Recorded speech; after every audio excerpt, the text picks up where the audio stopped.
Jess finally comes to Stars Hollow, I guess.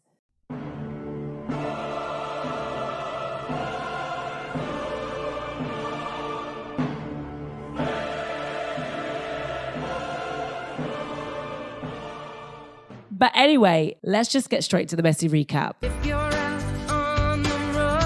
So Lorelai decides to take a road trip instead of letting Max know the wedding's off and drags her daughter with her. They end up at a chintzy bed and breakfast where the other guests give off cultish vibes and Rory fat shames a cat. Lorelai makes Suki do her dirty work and telling the townsfolk of Stars Hollow that the wedding's off, and the Gilmore girls escape the B&B and visit Harvard. Lorelai gets chatted up by a random college student and Rory sneaks into a lecture hall and interrupts the lecture with her Wikipedia knowledge of stoicism. Lorelai gets caught off guard by a wall of fame of previous graduates and realises that she too could have gone to Harvard. I would like to see her credentials for that one. Receipts, proof, timeline, screenshots, everything. They get back to Stars Hollow where everyone acts like there's been a death instead of being unsurprised at Lorelai's flaky behaviour. Lane comes back from Korea and Emily doesn't even flinch when Lorelai tells her that the wedding is off because Emily knows what's up. So the Gilmore girls are terrorising Luke at his place of work, i.e. they're at the diner. Rory is desperate to get back to Chilton as it's the first day of school and Lorelai is as usual playing with her food and not snapping into gear. Stop it.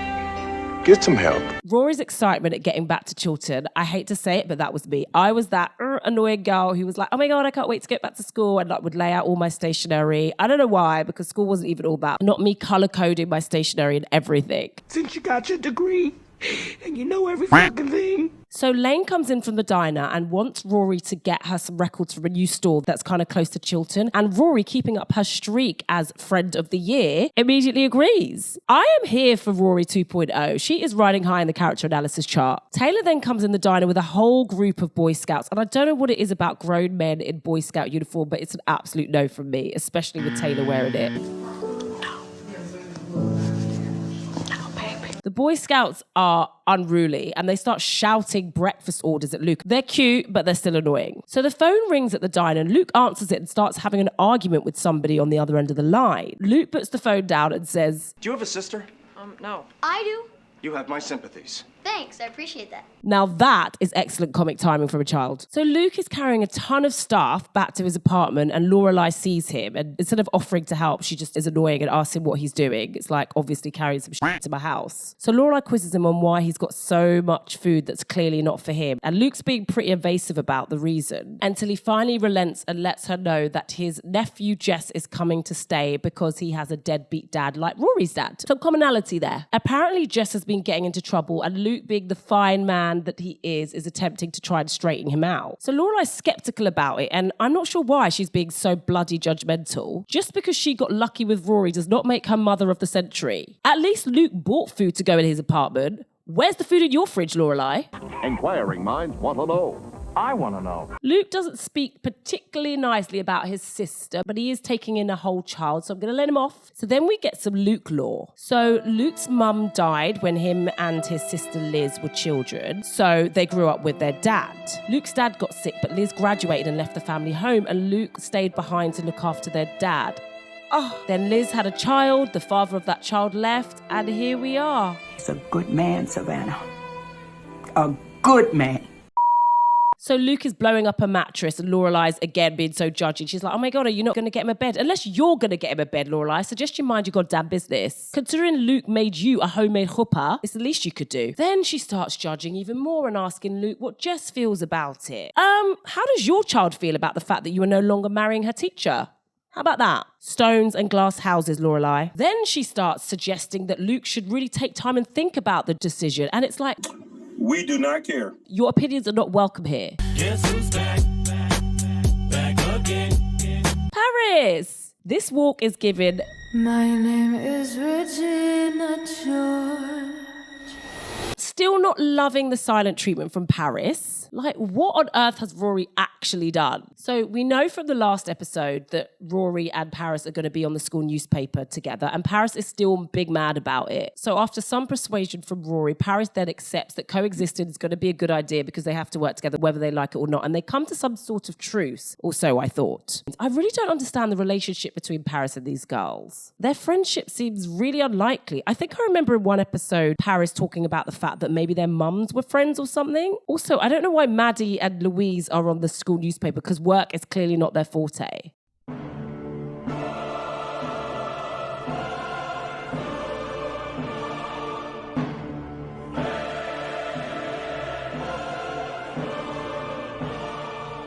So Jess arrives off the bus. You're really had me anticipating his arrival. First impressions, so far hate his outfit with a passion. He looks like he's about to be conscripted or go hunting. The first meeting between Jess and Luke is awkward, which is kind of understandable. I mean, I don't know how long it's been since they've seen each other, but I imagine it's a while. So they head to the diner and Jess doesn't seem to be much of a talker and he's just looking around, taking it all in. And look, I get that it must be frustrated to not have a choice and be shipped off somewhere without your consent, but it's given ungrateful. It ain't Luke's fault. So Jess heads out with a book straight away and he's having a look around the town and this song plays. This is hell, I am sorry to tell you. I guess Stars Hollow isn't edgy enough for Jess and his gilet. To be fair, the matching mother and daughter combo is a lot. So it's the first day of the Franklin newspaper and Rory gets there 10 minutes early and she sits and reads a book because she has no friends. Rory suddenly hears noises from inside the classroom and she realizes she has been played by Paris. Paris told her that the meeting started at 4 p.m. That meeting done started at 3:15. The lies! There you go, this bitch. The lies. Miss Gilmore is late and Paris girl, you are demonic. So all the stories have been given out already and there's no more stories left to cover. So Paris as editor gives Rory the last story left, which is basically a story about paving. Paris, you know I love you, girl, but this is a lot. Rory handles it like a champ, I must say. She's like, you can give me all the shitty news stories. I'm still going to do a great job. Guess who's back? Back again. Max Medina. Awkward. Of course, our Lorelai didn't think about what it was going to be like in the aftermath of her leaving Max at the altar. So Max and Rory bump into each other and effectively Rory just runs away. And I hate to say it, but yet again, I feel sorry for Max and I feel sorry for Rory. Paris, ever the investigator, is just there behind a glass, clocking the interaction between Rory and Max, and you just know she's cooking up something. Nosy ass runaway bride Lorelai pays a visit to the diner blatantly so she can get a glimpse of the boy like he's a zoo animal. How about worry about your own kid and the fact that she's still going to the same school as the man you ditched? Also, why has Lorelai got all this free time? Anyway, Jess comes back to the diner and Lorelai's trying to be cool mum and Jess is less than impressed. I love it. I love it. This must be the first time in human history that a man or boy hasn't been wowed by Lorelai. Obviously, Lorelai's reeling from being snubbed and she suggests that Luke and Jess come for dinner. And then she says Suki will cook. Hey, yo, what the fuck? Is she your personal slave? I get that she's trying to do something nice, but even her asking them to dinner feels kind of self-serving to me. Trying to get with Luke again, perhaps. She better not. Or maybe she just wants to be seen as a good person after the bad things that she did to Max. So Rory then comes into the diner and she's understandably raging about Paris. And all stupid Lorelai cares about is whether she's run into Max at all. So to save her mother from the embarrassment that she deserved, Rory lies to her. It's kind of sad. But she eventually tells Lorelai the truth and Lorelai has the gall to say, just because Max isn't a part of my life anymore doesn't mean he can't be a part of yours. He has to be a part of yours. You have to see him and talk to him, and that's okay. You cannot be for real. Oh my God, you for real? No, you for fake. No, you for real. Ma'am, of course it's okay. He is her teacher at the school that she attends, that you don't even pay for. She gives Rory another weak-ass apology, and honestly, it is not enough. She then informs Rory that she's invited Luke and Jess over for dinner, obviously without consulting Rory, which again is unsurprising. So Luke goes up to his own apartment to find Jess chain smoking, and it's an absolute no from me. Me personally, I wouldn't take this level of disrespect. Luke barely flinches and just opens up a window. Liz, Luke's sister, phones up and asks to speak to Jess, and it is a hard no from Jess. To be fair, it is now the evening and he got to Stars Hollow in the morning and the mum is only just calling him up now. Not great. So Luke makes up an excuse for him on the phone and then proceeds to tentatively tell Jess about the dinner plans that he's made for them the next day. She invited us to her house tomorrow night for dinner.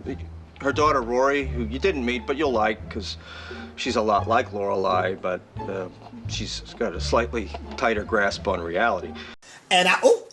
So Luke absolutely knows who Lorelai is like the rest of us, and I'm here for it.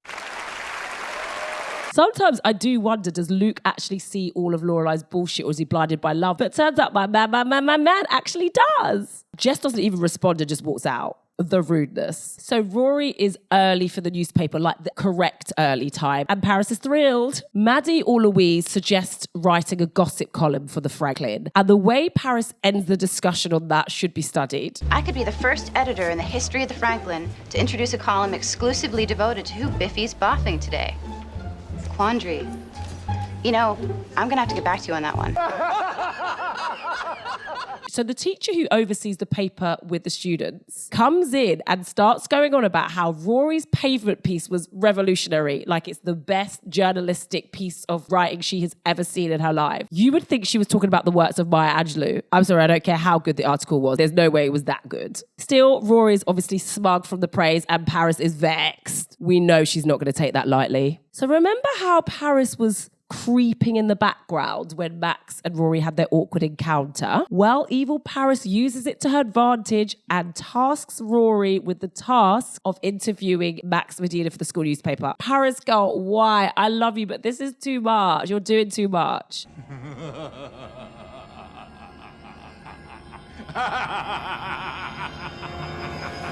Guess who's back? Back again. Suki! And Jackson. Suki is floundering around the Gilmore Girls' kitchen trying to make a meal because obviously Lorelai is incapable of anything. Luke and Jess arrive to the house and Jess just goes right on in and makes himself at home. And finally, he gets introduced to Rory. And I get it.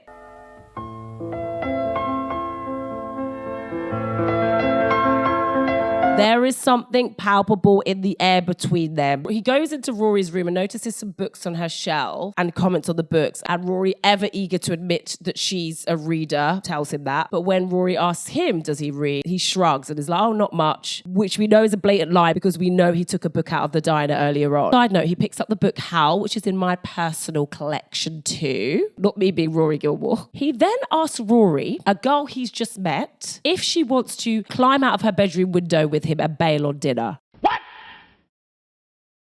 the fuck? Rory is completely unfazed by this, which is astounding to me considering her goody-goody two-shoes nature. She's just like, no, we're not going to do that. He is sizing Rory up and it is a little bit unnerving. Rory offers him a soda and he's like, no, I'll get it myself. And then she goes to sit down and he helps himself to a beer from the fridge. This guy. Lorelai heads out back and finds Jess outside with the beer. Lorelai snatches that beer back with a quickness. And then she tries to relate to him saying she's done the whole I hate the world, I hate my parents thing. I get what she's doing, but it's a little bit overfamiliar. You just met him. Not everybody wants to be psychoanalyzed on sight. Then she starts harping on about how amazing Luke is, which is obviously true. And Jess claps back with, what, are you sleeping with him or something?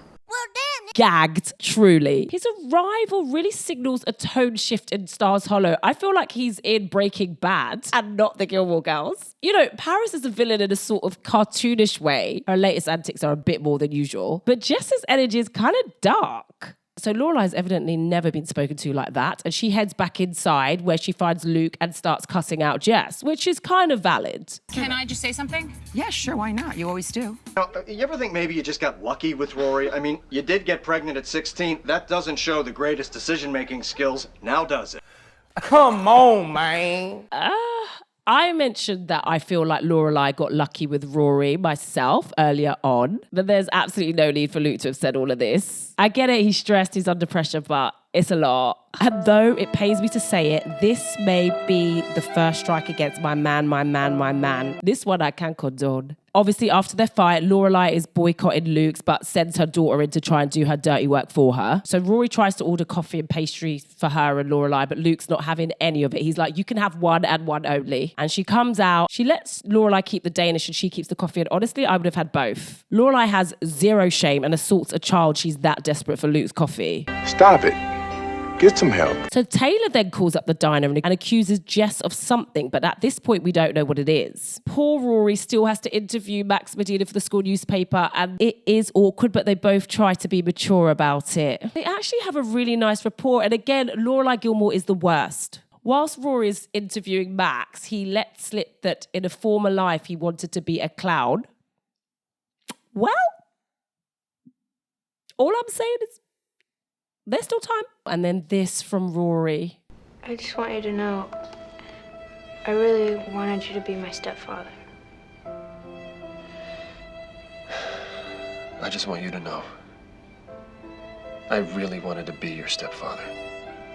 My cold heart shattered. I hate Lorelai at this point. I think you're a sick woman. To do something like that is sick. So Luke goes to the school to confront Jess. Taylor is accusing Jess of stealing donation money from Dosey's, which is so low if it's true. They end up arguing, and yet Jess is an ungrateful little rat. It is not Luke's fault that your mum couldn't cope with your wayward ways. And then the funniest thing I've ever witnessed on the show, and perhaps any other show, happens. Jess and Luke have their argument, decide they're not going to speak to each other, and they walk off together, and then Luke just casually dashes Jess into the lake, and I died. It was so unexpected and yet so perfectly timed. So Lorelai's forced to use her own coffee machine, but obviously she has to complain about it and interrupt Rory when she's studying. So she discovers the interview that Rory's writing for the newspaper, the one with Max, and she starts reading it. And I swear to Jehovah, if she changes her mind about Max again, I am shutting down. Or at least this channel, no cap. As she's reminiscing, Luke comes into the house and is freaking out about the fact that he pushed Jess into the lake. Then he starts saying how right Lorelai was. What was he thinking? He can't look after Jess. And now Lorelai's assuring him and being like, you can do it. You can do it. And it's like, girl, that's not what you were saying before, but cool. We already know you're a flip-flopper. So Bridgette then comes round and says that her favourite gnome is missing. And Luke's like, well, I have an idea where it is. He heads back to the apartment and lays down the law with Jess. I'm just scoot on over and let you whack him. Get him again. Get him for me. There is to be no stealing, no smoking. You must go to school and graduate, etc., etc. He also seizes the gnome. Now, I cannot stand Jess currently, but I have to say I love his top, and I absolutely Googled where I could find one myself. So Jess storms out again, which is clearly going to be a reoccurring theme, and he immediately spots Rory. And despite his affected cool boy thing, he definitely has a thing for Rory. He does a weird magic trick with a coin for her, and I guess that's his way of flirting. Okay. He also produces the book that she tried to lend him and presents it back to her. Thanks, I guess. So he's a kleptomaniac. He also graffitied all over her books. Anyway, Rory, rightly so, calls him out on the fact that he said he doesn't read, and he just shrugs like, it is what it is. And then they have a mild mini flirtation over Oliver Twist, and oh God, I think trouble is brewing. Rory likes him. Oh, shit. Rory, stay up. Your mother is insufferable and you handled Paris like a champ. Lorelai, down you come. Sorry, Luke was rude, but you were all up in his business with his nephew and you still haven't apologised to Rory about Matt. Luke, up a little bit. Your comments to Lorelai were not the best, but you did open your doors and your arms to Jess. Paris, girl, it pains me to say it, but your jealousy is getting out of control now. Jess, you can stay below the decency threshold. You're a kleptomaniac, abrasive, a liar, and I'm not feeling how you're treating Luke. And so, I did it. I met Jess. The jury's still out on him. I have some empathy for him being shipped to Stars Hollow without his say-so, but Luke is literally trying to do you a favour, bro. As for him clearly being in love with Rory, well, what's new there? Everybody is. Join me next time for more shenanigans. Until then, okay, bye.